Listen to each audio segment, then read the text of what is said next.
اللي تمسها يطلع حسها. وش الحكاية شوفوا القصة، اللي تمسها يطلع حسها. أما البزنس وعلى خوته يخنس ديما يفرس في الفلوس يكدس، وهم متلخبط في افكاره كلهم متداري محتاره، واللي ما تعرفش احواله واللي يغني عليه مواله.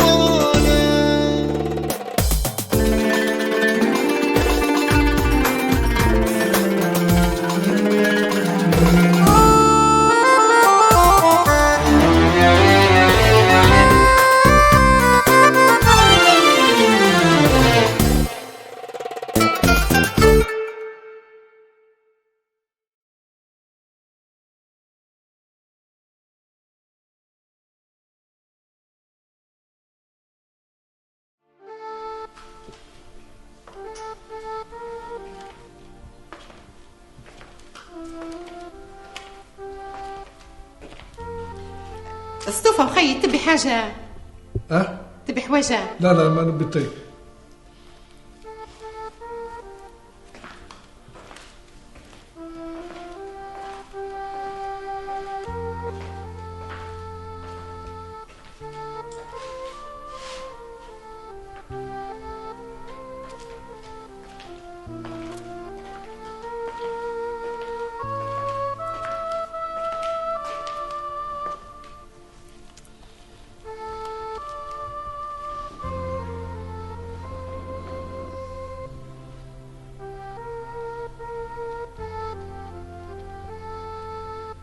خيرك تنو فيه؟ شكلك كلمة تعجبني. في حدا مضايقك؟ قولي الإعلان كتر ذكراتها.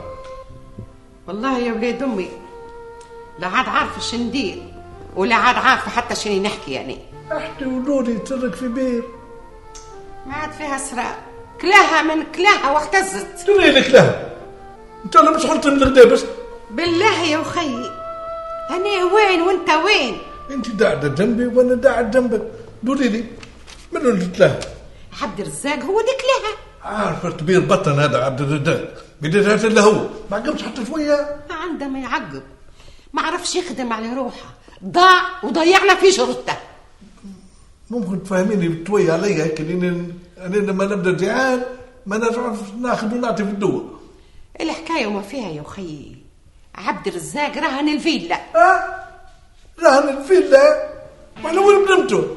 وهذا اللي صار يا أخي، قال عطي سند ضمان لواحد صاحبه، وتوا صاحبه قال لي يجيب الفلوس وإلا بيقدم السند للشرطة. ترصى معناها بوليت، معناها الموضوع بيكبر. وهذا يا أخي اللي مخليني متغششة وندور في كسبرة مرة.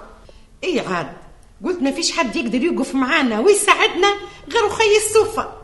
وبات حتى أنا حتى اللي عندي حدين عليهم يا ريتهم يفرضوا عليهم حق علي نعيمة تاعك.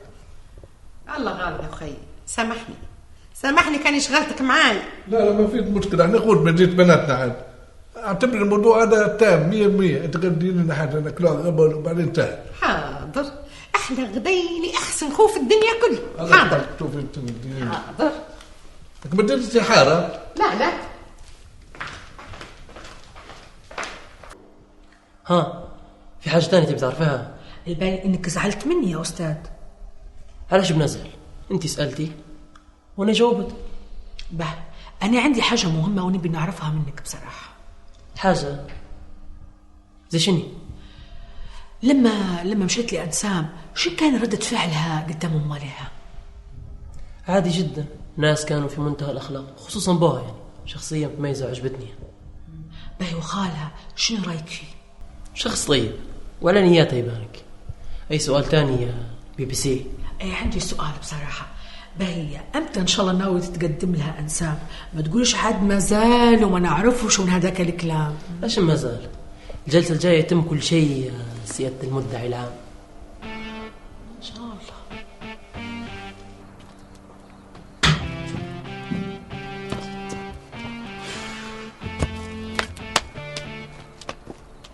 طامبي مادام النار مليحة جيب عوالة المبكبكة والطنجرة ونحطها نديرها هنا. شنو يا خير هو كل ما يشبحني يقول مبكبكة. شنو وجه مبكبكة أنا وخي ولا شنو؟ يا ودي فكوني منها على مبكبكة بالله عليكم يا ولاد، غير قولوا باهي والله ما دخلكم في حاجة، كل شيء علي أنا يا راجل. لا الموضوع عوال تدرسوا فيه طلعوني منه، ما عنديش فيه أنا. كيف صار يا ميغو؟ كيف يا راجل؟ متفقين كونوا يد واحدة يا غالي خيرك.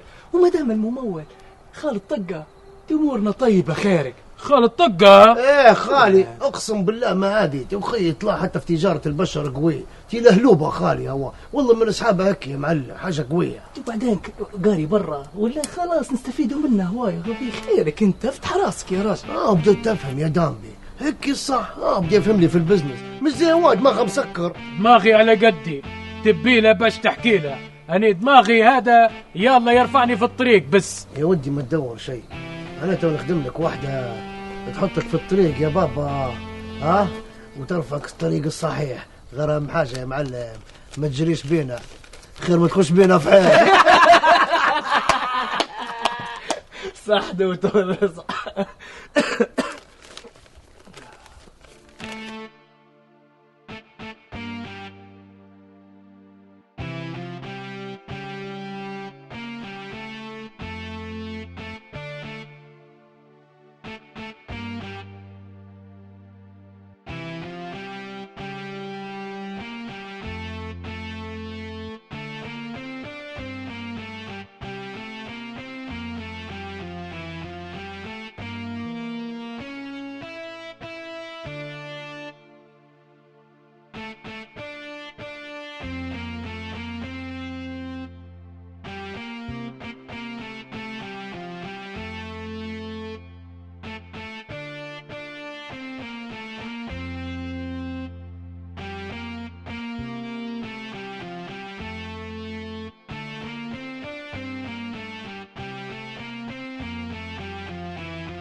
في معلم من يرمي عليك؟ شنو يرموا عليا؟ هنا يرموا عليا، ما يقدر حد يرمي عليا انا. اسمع برا ترى شوف لي جماعه تمم عليهم وتعال قول لي. تمام معلم. برا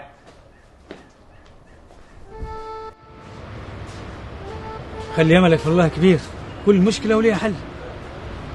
الا المشكله هذه يا اخوي شعبان ما اعتقدش نلقى لها حل. هون عليك يا اخوي هون عليك، ان مع اليسر يسرا. ما عادش قدرت يا اخوي شعبان، خلاص تسكرت الدنيا في وجهي، مش عارف شو اللي خلاني ندير هيك. انا مش عارف. معلش احنا توا لازم نفكروا كيف نلقوا حل. مش باين يا شعبان، مش باين. لا حول ولا قوة الا بالله العلي العظيم. الله يسامح من كان السبب. شدة وتزول.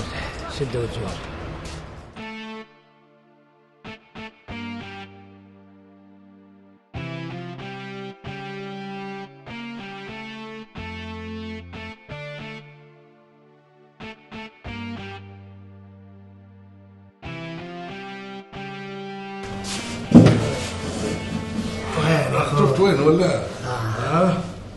كاين انا استاذ دب. لا ما شاء الله السلام عليكم. الله يبارك فيك اخوي. اليوم نعدوم على خالك راهم تفكر في تي. قلت بندفع واحد وكذا. لا بايع في جو مليح. لا كيف الامور ماشيه معك؟ 100 فل و10 يا اخي، انت اللي فايتنا ب10 هناك. انت غير دين نقول لك عليه لو تشوف خلق عنده ودن وسط. تبشرني الموضوع اللي تبيني فيه جديد هو موضوع يوكل الذهب. وش تستنى يا اخي؟ اعطينا يا اخي، بحبح لي الدنيا. حطنا يا ارتقى، انا اللي ولعني حال الشباب مساكين قاعدين لا خدمه لا قرايه مش لاقيين يديروا حاجه عمرهم، انا بفكر لهم. انا ما فهمتكش يا خاش، انت تبي ايش نقول انت يا رجل؟ اخيك راهو ولد اختك قاري هنا، راهو مش قاري برا. مش بالضروري يكون قاري برا، احنا نجيبوا لك المنهج لا عندك هنا. دفكني بالك المنهج واعر. لا منهج سهل ومركز يخلي واحد يطير فوق سحابك طيران. جمالش انت تستنى يا خال، اضربني بيه يا اخي، اعطينا خلينا نسترزقه. لكن تعال جاي انا اشترط واحد. تشرط لانتهي، شنو هو شرطك؟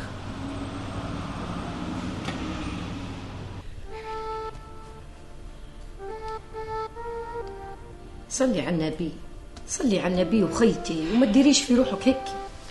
عليه الصلاة والسلام، وتصلي عليه وانت بحدها ان شاء الله يا خيتي. كيف نبي ندير من هالفضيحة؟ وين بنمشي؟ وين عندي بنمشي يا خيتي؟ انا وين هالصغار وين؟ الصبر يا نعيم، الصبر ربي يفرج. والله حتى هذاك شعبان نحيش قال لعبد الرزاق قصة الحوش وقصة هذاك الراجل اللي على خاطر الفلوس. اقسم بالله ما صاير فيه طيب يا اخي. قال شعبان لو حارت وبارت بنمشي نبيع هذيك قطعة لوطا اللي كان بيبني عليها حوسان. بارك الله فيه وكتر الله من امتانا. وحتى انت حد ما قصرتيش، واللي قلتيه كله قالوا لي عبد الرزاق. يا ودي احنا عيلة واحدة وما عمر الضفر يطلع من اللحم. تو استهدي بالله واغسل وجهك بالرحمن وما يصير الا كل خير، وتو خليني نمشي. لا والله يا خيتي ماك طالعه من حوش الا ما نوض ندير غدي ونتغدوا جميع. لا كان تبيني نتغدى خليني نوض ندير الغداء. ايوا خيره، انت مش برانيه، اهل كوجينا قدامك واللي في خاطرك ديري. وما لا خليني نوض ندير الغداء. خلاص يا بابا عاد، علاش مدير في روحك هيك؟ مش بيدي يا سيمو، كنت نحسب روحي حسبها صح، طلعت متورط. بقول لك على حاجه، مش انا ولدك سيمو اللي تحبها وديما تدلع فيه، خلاص احنا مش حخلوك بروحك يا بابا، حنوقفوا معاك. وانت شو تقدر تدير يا سيمو؟ رغم ان الكلام هذا يفرح فيا انا. مش كلام بس يا بابا، تو تشوفها سيمو شنو يدير. رد بالك يا سيمو تدير حاجه انت مش قدها. انا متورط اوكي، لكن انت وانا هلبة على العيله هيك. ما يا بابا ما تجيش، حتى انت قداش ليك راه متحمل مسؤوليتنا، ضروري حتى احنا نوقفوا معاك ونشدوا المسؤوليه شويه، ما خلوك شكي بروحك يا بابا. اسمع سيمو يا شيلك بيعها وخلاص، حكايه ما تبيش تكمل. معقوله يا انسام هذا كله صاير معاكم؟ بصراحه ربي يكون في عونكم. بالله عليك يا سامية ما تجبدي سيرة لي حد. عيب يا عزيزتي، هذه اسرار ناس، شو انت حسابيني مش حاسه بيك؟ انا قلت ننبه عليك بس، بيني وبينك حتى لما جلست حسن حس اني انا متضايقه شويه، جيت بنقول له بعدين قلت لا لوح عليك تو يفسر تفسير تاني. لا من الناحيه هذه تطمني، دي استاذ حسن يتمنى منك تطلبي منه حاجه وينفذها، وانا ولا يمكن نطلب منه، ساعد الراجل عاوني في المشروع. حتى المشروع هو عطل، المفروض الشركه تبادر بالتنفيذ من 6 شهور فاتوا. الله غالب، هذا حال البلاد تشبحي فيه كل يوم بشكل، وهذا واحد من الاسباب اللي خلى الشركه ما تجيش تنفذ لي تو. يا انسان ما هو تخافي تتورطي حتى انت، بصراحه الشيء بدا يخوف والواحد ما عادش عارف شنو يدير. كل شيء بامر الله، اللي بيديره ربي راضيه به. المهم من غير ما نوصيك ساميه، من غير ما تجبدي دولي حد. حاضر.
ارجوك تسمعني كويس يا عمي شعبان، اللي دار اخوك راه مش معقول بكل، وبعدين احنا مش متفاهمين هيك يا عمي شعبان. عندك الحق، ما حسبهاش صح.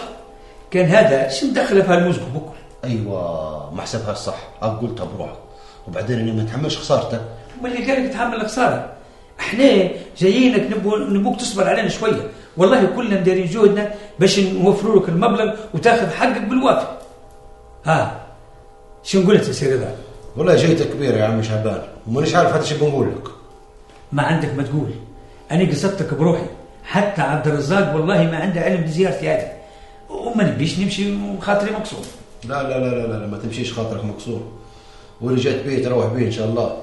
يا شعبان انت راجل طيب ونسمع عليك في كل خير. بارك الله فيك، ما قصرتش، وباذن الله شهر وتكون امانتك عندك. الحزن شيء كبير نشعر به، كانت بعد علينا حد من الأحباب أو فارقنا. ممكن في الوقت هذا نرجع لطبيعتنا، بس بعد ما نرضوا بالأمر الواقع. لكن لما يجرحنا اللي نحبوه ومن كنا نظنوا أنه أقرب الناس لقلوبنا، في الوقت هذا نشعر ونحس بكمية من الزعل والحزن. الجرح شيء لا يمكن نسيانه، وخاصة إذا كان من الناس فتحنا قلوبنا ليهم وعرفوا كل أسرارنا. الحياة تجارب، وعمرك ما تندم على شيء إلا إذا أنت أسأت للإنسان اللي كان يشبح فيك مثل الأعلى.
وحشة شو اللي درتين دفتير ولا؟ يا خيرك يا ما خيرني شيء يا ولادي، حسيتك بشوية دوخة بس الحمد لله. ما يعجبك توا هيك؟ ما هو انت يا مدوري زي الزربوط من صبح ربي يمين ويسار، بالله من بينفعك مني. هذا واجبي يا ولادي، قلبي ما هنينيش، ما نقدرش نخلي الحوش حايس وما نضماش، وما نقدرش نخليكم من غير ماكل ولا شراب. يدي تسمسموا كل واحد يدبر راسه من الاخير، كلهم كبار يا تبي تفكيني منهم بالله عليك. انا والله المشكله تعرفي انساب طلعت والله عندي مندير، انا ما قدرتش نخليك بروحك. ما تخافش عليا يا ولادي، امك عظمها عظم شقا من يومها. يا عظم شقا والنبي رايحه سفره مع بعضك وطايحه هكي. صباح خير يا خيرك شو في؟ ما في شيء. خلنا ندخل نشوف النوم. يا خيرك يا لبس عليك. ما في شيء ولادي، شويه دوخه توا احسن الحمد لله. خيرها امي يا طقه، خلنا نرفعوها المستشفى. لا لقيتها دايخه هكي طايحه ما فهمت شيء، انا راه وجهها اصفر جمعيه. خلنا نرفعوك الدكتور يا امي يشوفك. يا ودي لا يشوفني دكتور ولا انا نشوفه، الحمد لله توا نحس في روحي خير. ما هو يا كان امورك مش طيبه، خلنا نرفعوك الدكتور، وكان هذا خلينا نمشي في حالي يا ولادي برا توكل على الله، برا اللي شغلك الحمد لله انا توا احسن. شغل شنو اللي بيمشي يشوفها وانت في الحاله هذه؟ البركه فيك يا دكتوره، انا اللي عليا درته. شكرا لخدماتك، هذا مش بجميلك، هذه امك. عرفها امي ومش امي انا بروحي، امك حتى انت وام السيمو واخت هذاك خالنا المحبس ميتشو ومرت بونا اللي معاشرناه بكل كل يوم هو يدوح من تركينا لتركينا. يا ما تبي شيء انا بنمشي في حالي. نبي سلامتك ولادي بالله عليك ما تجريش في الطريق، واحدة واحدة عليك ان شاء الله ربي يحفظك ان شاء الله. حتى انت يا بنيتي بري شوفي شغلك وخليني نوم ندير حوستي ونطيب الغداء. خالك من البارح موصيني يبي رشت كسكاس ما جيش منا جي ما نلقاش الغداواتي. لا يا مري حتى الشغل مانيش ماشيه، تنركب نبدل حوايجي ونكمل الحوسه نتاع الحوش وتو ندير لخالي الغداء اللي خاطره فيه. استريحي.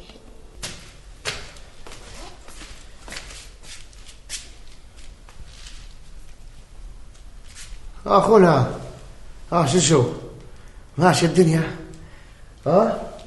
والله كيف مش بدل حوايجي والله العظيم سامحني عطلت عليك يا رجل. لما العزيز مرضت تو ما قدرش نسيبها. لا الامور طيبه، امورك طيبه كل شيء في السليم يا اخوي. تعرفني انا سلم واستلم كل شيء في نظيف.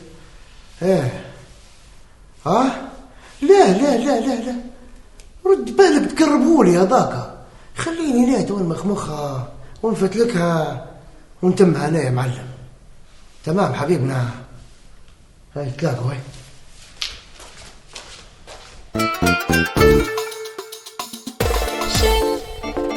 شل حكاية عايلة وفيها ألف حكاية غير شل حكاية عايلة وفيها ألف حكاية، فيها البسمة وفيها الدمع وفيها المنسم هو الغاية، فيها اللي جايب وطيها خير وشر حوس عليها. عايلة وفيها ألف حكاية وانت تسأل شل حكاية.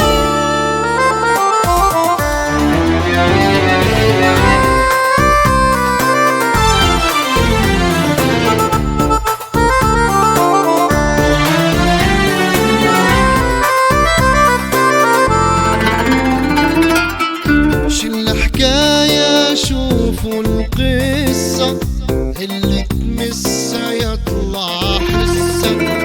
شل حكاية شوفوا القصة اللي تمسها يطلع حسة. أما البزنس وعلى خوتا يخنس ديما يفرس في الفلوس يكدس، وهم متلخبط في افكاره كلهم متداري محتاره، واللي ما تعرفش احواله واللي يغني عليه مواله.